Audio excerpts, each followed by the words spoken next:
Support Microbe TV. It's time for our annual fundraising drive. We depend on your support to produce high-quality science videos and podcasts, and now is the time to help us. If our programs have appealed to your science interests, or if they have helped you in some way, please record a brief audio or video with your phone and tell us about it. Let us know how we empower your inner scientist. We'll use it for our fundraising efforts. Send it to incubator@microbe.tv. And for more information on how you can give us your support, go to microbe.tv/contribute. From Microbe TV, this is Infectious Disease Puscast episode 70, recorded on Wednesday, December 18th, 2024.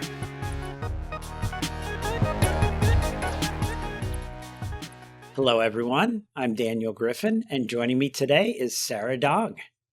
Hi, everyone. I'm Sara. Welcome to another Puscast. References, as always, are available in our show notes at microbe.tv, the home of our growing multimedia empire. Yeah, we were just talking about how this is our probably last episode for this calendar year. Do you have any holiday plans scheduled? Work doesn't count. Yeah, that's yeah. Apparently, my wife claims I work too much. And when you ask me that question, since I'm working on Christmas and New Year's Eve, then maybe she's got a point. But you know what, Sara? I'm just back from a working holiday, right? You find a job you love and, you travel the world so you can do that job. It's like people that like golf. They're like, oh, I headed to Scotland to play golf. Well, I just got back from Africa, where I got to see some really interesting diseases and have some interesting discussion. I was so about a week and a half ago, I'm up in northern Tanzania, right by the Serengeti, by the Ngorongoro crater. And I'm hanging out with a couple Maasai warriors who are sick with brucellosis, right? Because they're living all with the cattle, and they just the cattle keep getting brucellosis. The Maasai keep getting brucellosis. They keep getting tetanus. They've got to feed themselves through a straw each time they get it. And, I thought hey, I should mention that there's this medicine and we could give it to the cattle and the cattle wouldn't get sick and then they wouldn't keep getting sick. And we're all having a good time until I mentioned that it's a vaccine. Oh my gosh. They're all dressed in red and anti-vaccine. So you can see the parallel. Well, I was going to ask you how your trip was. So I'm glad you I mean, I loved it. I'm hanging out at the hospital with the Maasai and zebra are walking by. I'm like, really? I heard of zebra that just walked past the window. Yeah, it's zebra, ostriches, giraffe. It was great. I love Africa. Awesome. Yeah, I don't think I'm going to do much. Hopefully I'll just watch Christmas movies and sit around, which sounds like a great. I sprained my ankle a week or two ago, so I'm recovering but still hobbling around for most things, so I'm just hoping sorry for that to hear. No, it's fine. I'm just grateful it wasn't anything worse. But anywho, I'll take us out and into our episode. Puscast is a review of the infectious disease literature for the last 2 weeks that we found interesting or entertaining. So on to the literature, shall we? All right, we'll start with viral, and remember to listen to TWIV, both the deep dives and the continued weekly clinical updates. So we'll start out this section with the MMWR, Epidemiology of Dengue, Puerto Rico, 2010 through 2024. So just a reminder, we read that dengue, a viral illness transmitted by mosquitoes, most commonly Aedes aegypti, Aedes albopictus, can cause asymptomatic infection, nonspecific acute febrile illness, or severe dengue, which includes severe bleeding, critical organ failure, or plasma leakage. Now, after greater than 10 years of dengue 1 predominance, the proportions of dengue serotypes 2 and 3 increased significantly during the 2023-2024, with dengue 3 replacing dengue 1 as the dominant serotype. In addition, this is, I think, the big highlight here, the proportion of dengue patients who are hospitalized, right? So think of these numbers. 35.7%, bumped up to over half, 53.5%. It seems like a lot of hospitalizations for dengue. Now, as we all know, we all are probably mostly ID docs listening to us, there are 4 distinct dengue virus serotypes, 1 through 4. Infection with one serotype provides long-lasting immunity in most situations against that specific serotype, but only transient protection against other serotypes, the other 3. So dengue protection, in general, like how do you not get dengue? You avoid getting bitten by mosquitoes. You can use mosquito repellents. You can wear protective clothing, long sleeves and pants, eliminating water holding containers that serve as mosquito breeding sites. And there is Dengvaxia, a dengue vaccine recommended for persons aged 9 to 16 years with evidence of previous dengue infection living in endemic areas. And it provides protection against all 4 dengue serotypes among persons with prior dengue infection. Now, it's not recommended for persons without prior infection because there actually was some increased risk for hospitalization or severe dengue in that context. However, the vaccine is being discontinued by the manufacturers due to a lack of demand in the global market. So I threw this in. There's also Dengvaxia. So this is so we've got Dengvaxia, which I just mentioned, which is the only dengue vaccine approved by the US FDA. And recommended for routine use by the ACIP. And it's made by Sanofi Pasteur. But there's a second vaccine, Qdenga, made by Takeda. And I was just over, right, as mentioned, in Tanzania. I'm hanging out with a bunch of European doctors, and they're all asking me, now, Daniel, you almost died from dengue that second time when your platelets went down into the single digits. So, you certainly got the Qdenga before you came. Well, Qdenga, made by Takeda, is not approved in the US, and Takeda withdrew its US application in 2023. All right. Well, we also have the article, Global Health and Economic Burden of Chikungunya from 2011 to 2020, a model-driven analysis of the impact of an emerging vector-borne disease, published in BMJ Global Health. So, little background again. Chikungunya is an arbovirus, arbo meaning arthropod-borne, kind of cute. And in this case, that arthropod is the Aedes mosquito. These are those crepuscular, love that word, early morning, early dawn, and dusk feeding mosquitoes. Since the first reported outbreak in Tanzania in 1952, the virus has spread globally, causing a substantial morbidity, socioeconomic burden, and we learn has now been identified in over 110 countries. We actually face challenges. We really don't know the actual burden of chikungunya. It's probably unreported, due to misdiagnosis, limited diagnostic infrastructure. But chikungunya virus is a positive strand, positive RNA virus that is in the toga virus family, alpha virus genus.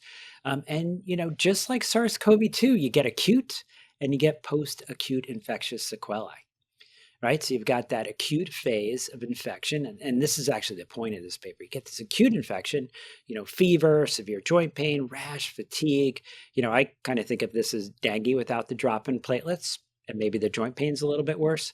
I have to say, I was in a lot of pain with that second bout of dengue. So now, in many cases, you actually go on to develop a debilitating chronic sequelae, including joint pain and other long-term complications, really impacting quality of life for folks. So here the investigators analyzed the global burden of chikungunya between 2011 and 2022 and calculated DALYs, disability adjusted life years, direct and indirect costs using a data-driven simulation model.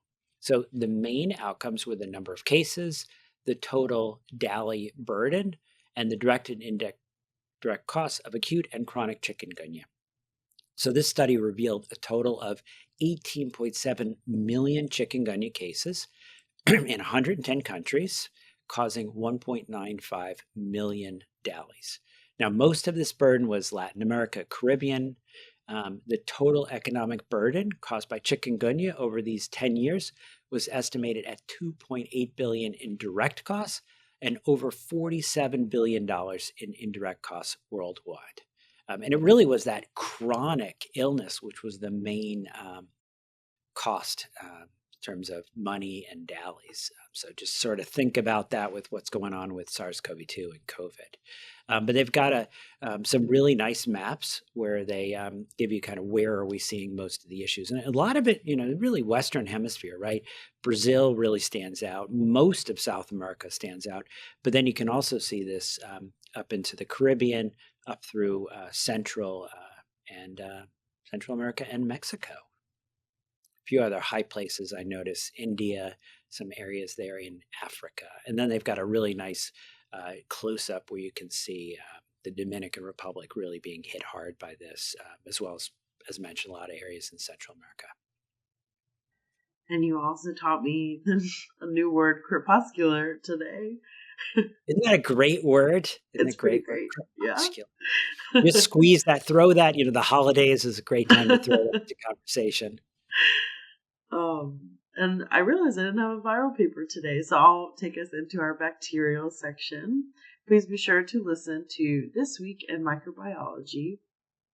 The paper that I'll start with is from JAMA, Biomarker-Guided Antibiotic Duration for Hospitalized Patients with Suspected Sepsis, or the ADAPT Sepsis trial. And hopefully folks have seen this and maybe have already started talking about it. This trial aimed to ask whether critically ill adults hospitalized with sepsis and treated with IV antibiotics that were based on procalcitonin CRP protocols had a safe reduction in treatment duration compared to standard of care. This was a large multi-center study. They had over 30 acute care NHS hospitals, I think. It included 2,760 patients, which met their sample size. The patients were randomized 1:1:1 into one of three arms. So standard of care, may say SOC just to make it easier, a CRP guided protocol or a procalcitonin guided protocol. So the procalcitonin protocol and the CRP one, basically they just did daily labs until the antibiotics were discontinued. The clinicians in the study did not know which trial arm the patient was in or the specific value of the procal or CRP results. They just got advice each day. And so that advice could be, quote, protocol strongly supports stopping antibiotics. And I'll put sort of what that meant was a procal less than 0.25 micrograms per liter or CRP less than 25 milligrams per liter. They could get the advice that protocol supports stopping antibiotics, which is a fall in the procal by 80% or more, or a lower value in the 0.25 to 0.5 range, or in the CRP group if that CRP was cut in half. Or they could get advice that the protocol supports usual care. The primary outcomes were total duration of antibiotics, so looking at clinical effectiveness, and then safety with the 28-day mortality. So for the total duration of antibiotics in the groups, the standard of care group had 10.7 days, procal protocol had 9.8 days, and CRP had 10.6 days. And then when they looked at the 28-day mortality in those arms, the standard of care was 19.4%, procal was 20.9%, CRP was 21.1%.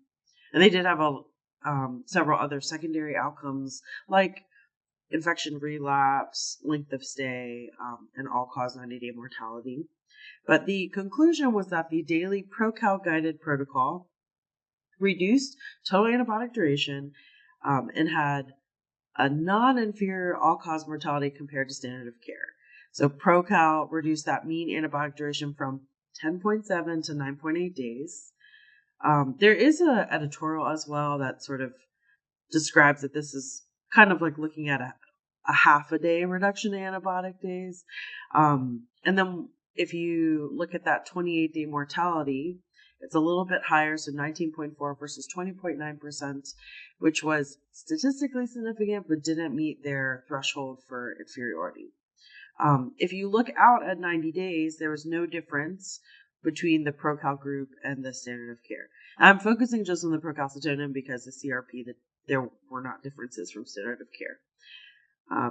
So, they concluded that for hospitalized patients, using these daily procalcitonin-guided protocols can reduce the antibiotic duration safely, that CRP didn't.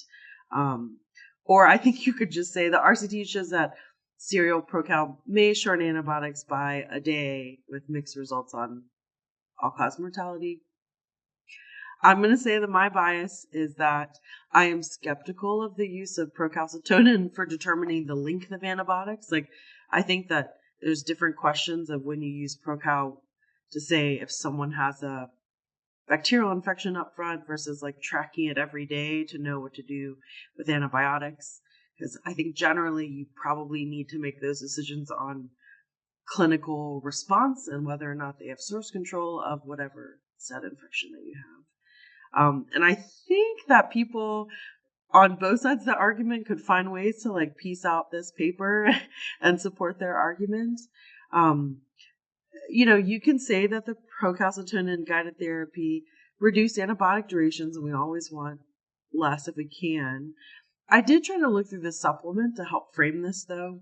And one of the interesting tables is, I wrote down that it was table 29, shows the duration in days between randomization and the first advice to stop or strongly stop, or whatever the language was, for that. But basically, when people were told the evidence strongly supports stopping antibiotics, there was a median of 3.5 days after that to when they stopped the antibiotics. Or sorry, let me take that back. 3.5 days to when they got the message, but the median initial antibiotic duration was 7 days. So a couple days after that. So it seems like even though people got that advice, they did not necessarily discontinue antibiotics right away. Is that a missed opportunity that we could have stopped antibiotics earlier? Maybe. I don't know where this fits in, but I do think it's interesting that folks couldn't see the value of the procalcitonin, because I also think that drives people have this almost visceral response when they see that the Procal is really high and want to continue antibiotics. At least, I think we've all been in that scenario. And if they had seen the values, would that have also contributed to if there truly was a decrease in the antibiotic length? I don't know. And if you look in the supplement, there's a very good number of patients who were discharged on antibiotics. So almost a third of patients were still sent home on some sort of systemic antibiotic. So 31% in the procalcitonin group, 36% in the CRP group, and 38% in the standard of care group. So just thinking about overall antibiotic exposure, I just think that is interesting to note. So I don't know that this is practice changing. I still think that my advice is Procal is a use at your own peril test. So I've pinned this as what I think is probably a relevant Journal Club article for lots of IDE and probably ICU divisions for the coming months. Okay. Well, the paper Say It Ain't Steno, a microbiology nudge comment leads to less treatment of Stenotrophomonas multifida respiratory colonization, published in Infection Control and Hospital Epidemiology. So they describe this IRB-approved quasi-experiment. So they implement this nudge comment in February 2023, stating S. multifida is a frequent colonizer of the respiratory tract. Clinical correlation for infection is required. Colonizers do not require antibiotic treatment. I love this stuff. So the primary outcome was no treatment with SM therapy, Stenotrophomonas multifida therapy. Secondary outcomes were treatment with SM therapy for more than 72 hours, length of stay, in hospital, all-cause mortality, and then you've got some safety outcomes, antibiotic-associated adverse drug events. So 94 patients were included, about half of them, 56% pre, 44% post-nudge. Now, no treatment with SM therapy was observed in 23% pre versus 78% post. So they really bump up. Now, there was no difference in any of the secondary outcomes. So antibiotic-associated ADEs were common in patients that ended up with greater than 72 hours of SM therapy. You've got fluid overload, hyponatremia, elevated serum creatinine, hyperkalemia. Now, after adjustment for confounders, post-nudge was associated with 11-fold increased odds of no treatment with SM therapy. So they concluded that this targeted nudge was associated with significant reduction in treatment of colonization, similar patient outcomes. But hey, those SM treated patients frequently develop the antibiotic associated ADEs. Love it. Love it. This next one is technically delayed because it came out in November, but I'm including it anyways because I bookmarked it for myself and I just forgot to put it in the last episode. So from JAMA Network Open, guidelines for the prevention, diagnosis, and management of urinary tract infections in pediatrics and adults, a Wiki Guidelines Group consensus statement. So this is another Wiki Guidelines publication. I think we at least mentioned one of the prior ones before. This group included 54 members from 12 countries.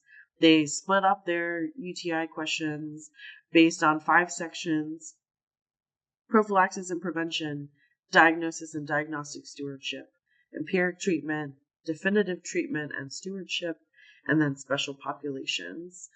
And of the 37 questions, they provided a clear recommendation for 6 of them.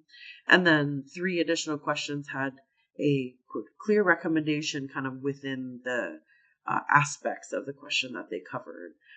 So some of those clear recommendations included use of cranberry products, vaginal estrogen, and methenamine for UTI prevention. They had clear recommendations regarding empiric treatment regimens for UTI.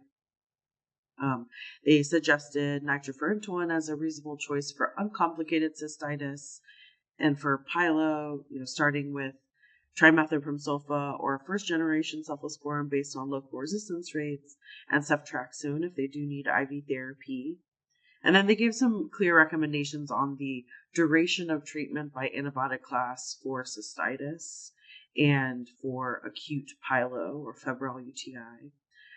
So 5 days of nitrofurantoin, 3 days of Bactrim, 3 days of fluoroquinolone, or a single dose of pyofosfomycin for cystitis.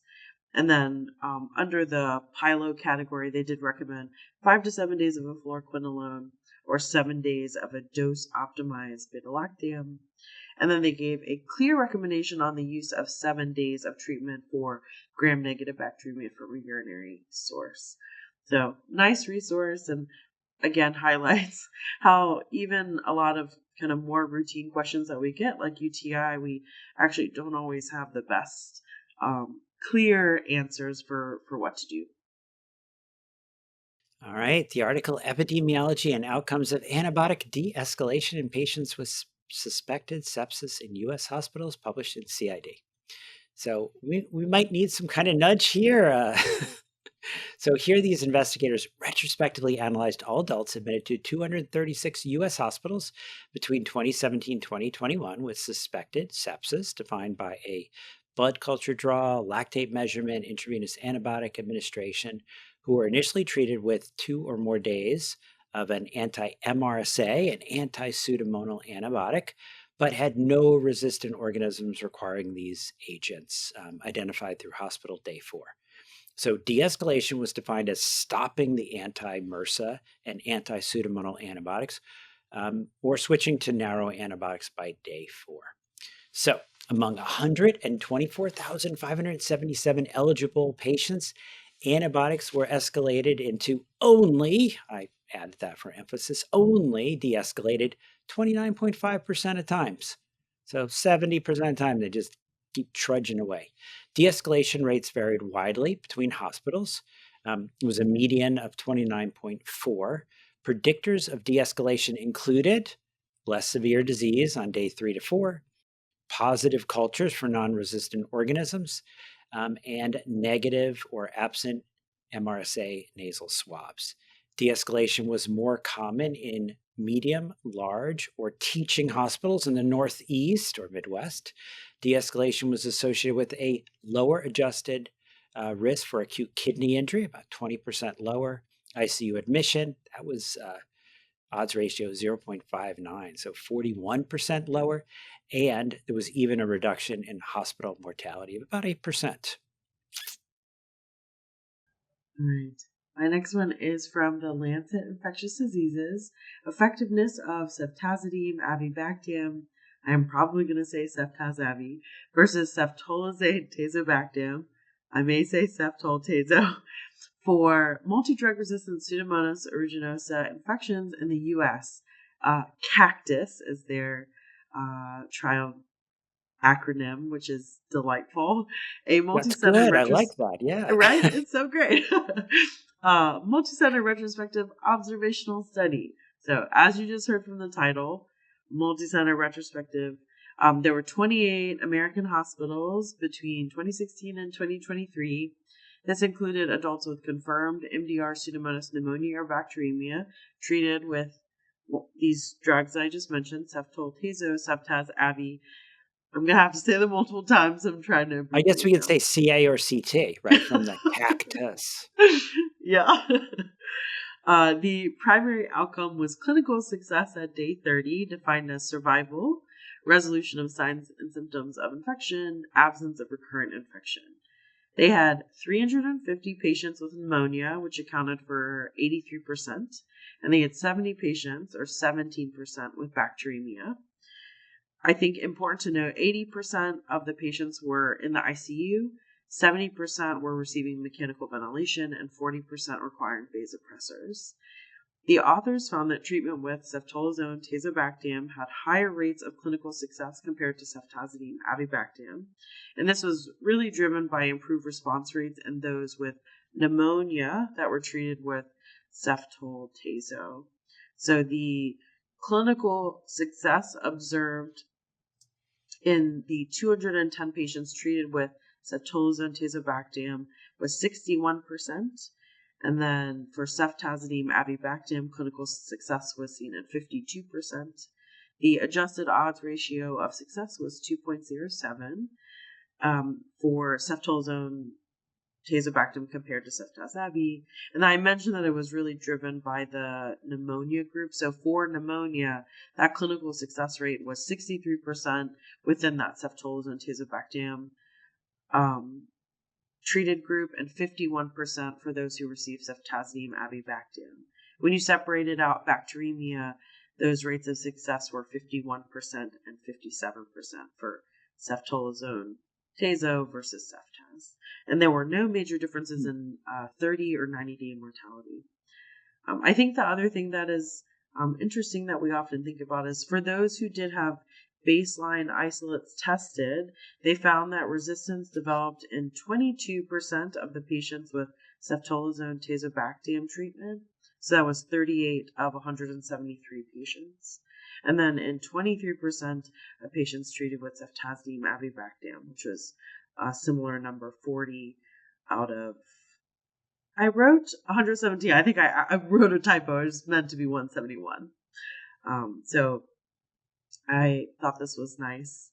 And I had one other one that I pulled in our bacterial section to wrap us up from the New England Journal called Bedaquiline Monotherapy for Multibacillary Leprosy. So this was an open label proof of concept study conducted in Brazil. They assigned adult patients with previously untreated multibacillary leprosy, so they had 6 or more skin lesions, to receive bedaquiline monotherapy for 8 weeks. This was followed by the standard multi-drug therapy defined by the WHO for the next 112 weeks. The primary endpoint was the change from baseline in odds of positive growth of Mycobacterium leprae in the mouse foot pads after 8 weeks of bedaquiline. They had 9 patients included in their modified intention to treat analysis. So 2 patients were excluded. One received incorrect dosing of bedaquiline, and the other patient received treatment for erysipelas. The odds of positive Mycobacterium leprae growing decreased from 100% in all the patients at baseline to no growth after 4 weeks of bedaquiline monotherapy. And after 7 weeks, patients did have improvement in skin lesions.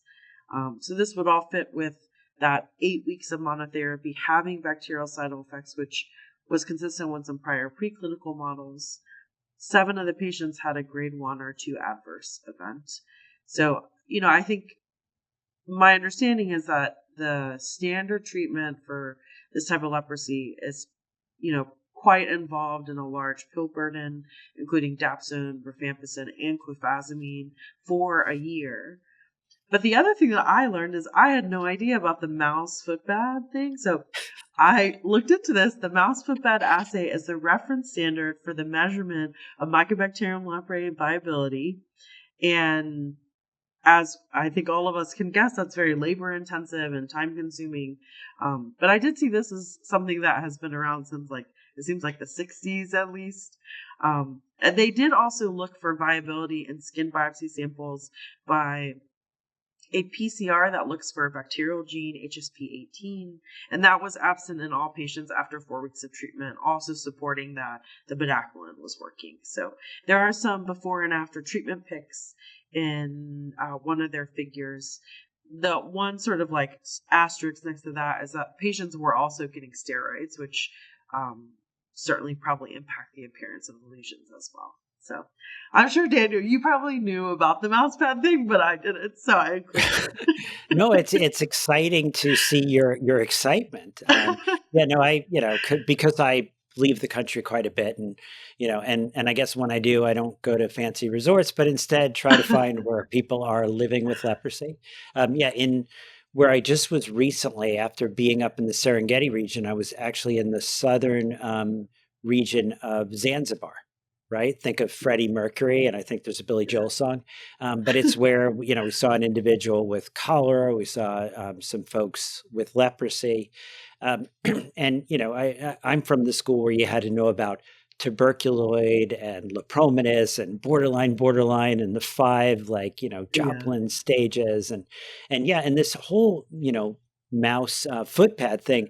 Not everyone can do that. That's like a sort of a skill, and you're always impressed if you're a place where they can do that. But I have to say, this whole, it's gotten to the point now where it's originally you had your 5 stages, then it was like Posse and multibacillary, and then you decide now it's just 3 drugs, take them for 12 months, one size fits all. But one size doesn't always fit all, because you actually end up with your skin getting a little bit darker, your urine turning orange. People are not excited, and there's already a stigma with having leprosy, but now your skin is getting, So very exciting stuff. So. Yeah, very cool. All right, and that moves us right into fungal. Apparently, a lot of people have watched The Last of Us, because I was talking to one of my colleagues, and their 9th grader was trying to do a science project, and the school was like, "You can't work with fungus. That stuff's really dangerous." I'm like, "What? Everyone watched the show?" Yeah. I'm like, "Fungus on tomato plants? No. I'm like, "Okay, all right." So.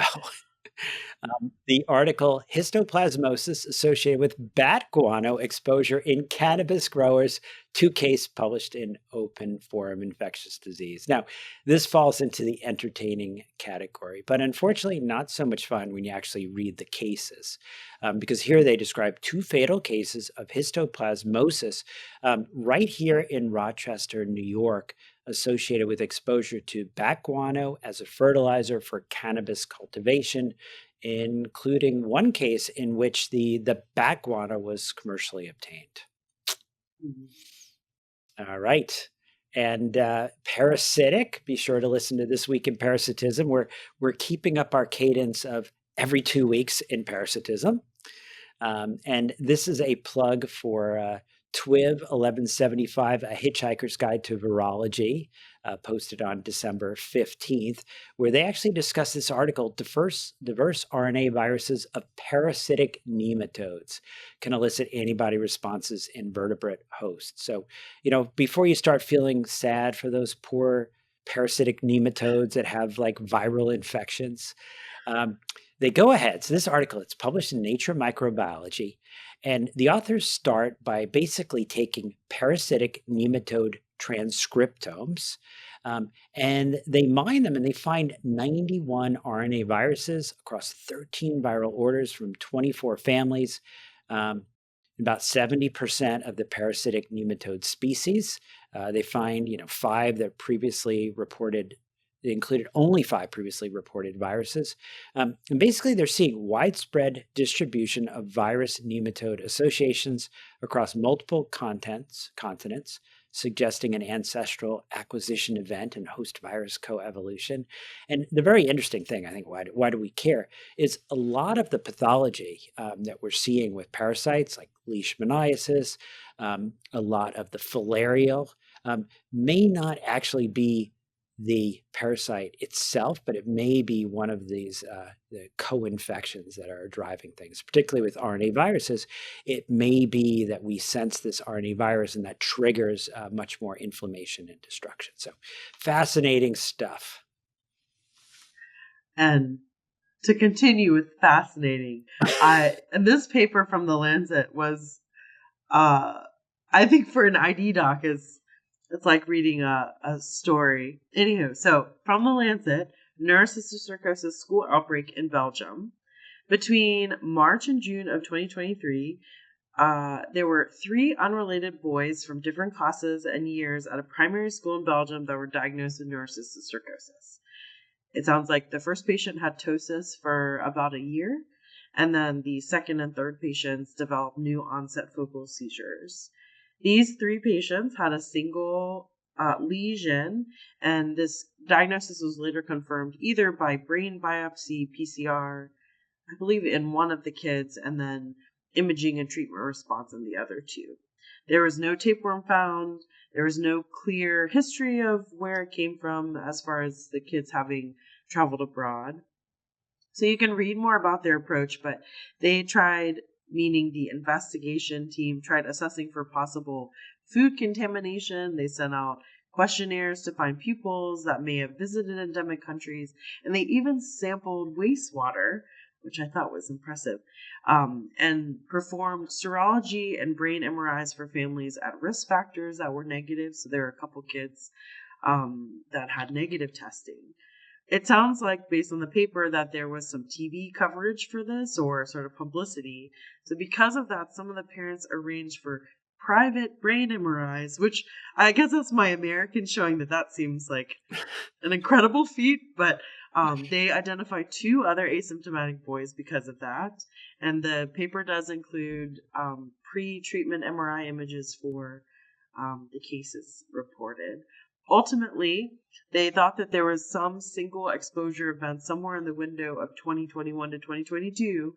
So they offered all of the children in that time frame a brain MRI. There were 112 MRIs that found 2 other boys with asymptomatic neurocysticercosis and 1 boy with a non-specific calcified cerebral lesion. And so on the patient number 8, when asked further, his dad recalled him basically pulling out a meter-long ribbon-like worm from his son's butt, and then the boy got mebendazole and did fine.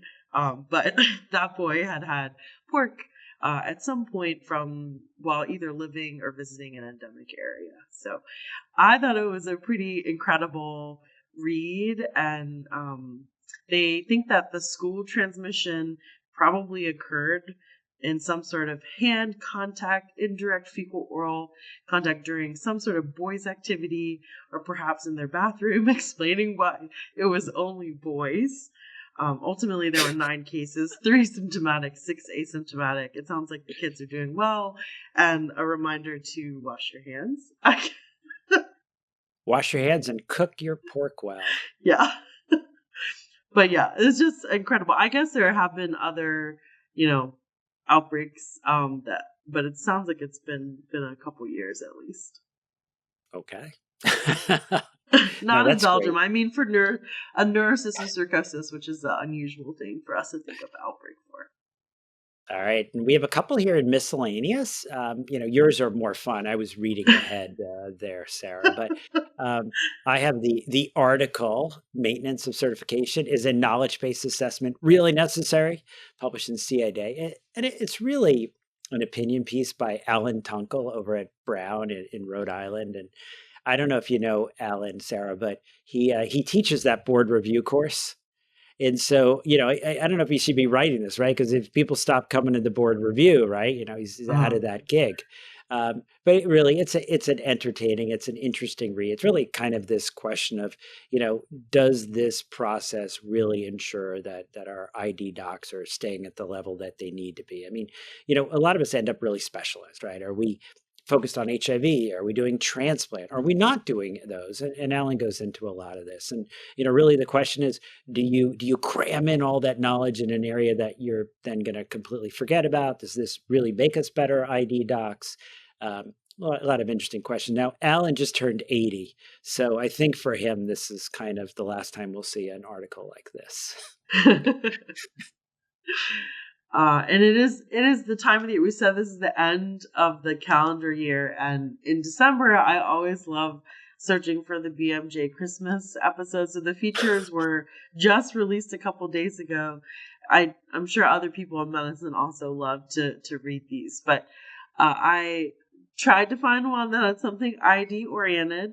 And they did have an article called Living Happily Ever After: The Hidden Health Risks of Disney Princesses. So authors argue that there needs to be a shift of attention towards the health risks faced by the princesses themselves, in addition to the harmful impact on unrealistic ideals and self-esteem that they portray in those Disney movies. And so they describe some real-world hazards that the princesses face. So for us ID docs, they mention how Jasmine's pet tiger, Raja, poses a risk of zoonotic infections. Of course, also a risk of craniofacial and cervical spinal injuries. And then for Belle of Beauty and the Beast, I will just quote what they wrote in here. What even is a beast? Well, this beast has a buffalo head with gorilla eyebrows, a wild boar's tusks, the mane of a lion, the arms and body of a bear, and a wolf's legs and tail. Close contact with the beast exposes Belle to many potentially life-threatening infectious diseases such as brucellosis or rabies. So I'm looking forward to checking out the other ones. The next one I had queued up starts with how to transport a polar bear. So I'm looking forward to it. So that brings us to the end of this holiday-ish Puscast. As always, the references for this show are available at microbe.tv, the home of our growing multimedia empire. You can find the Infectious Disease Puscast at Apple Podcasts or grab it with your favorite podcatcher. Go to microbe.tv/Puscast.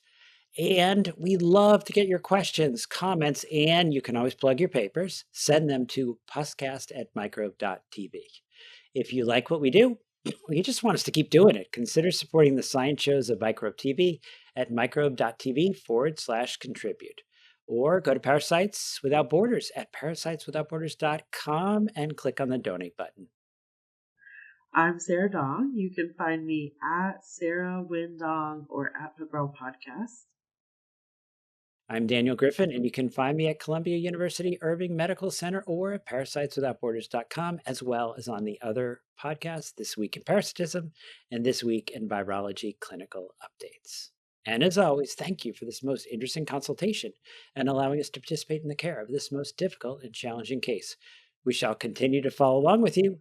Thank you, and dictation, and goodbye. Thanks for listening. We'll be back in 2 weeks. Another podcast is Infectious.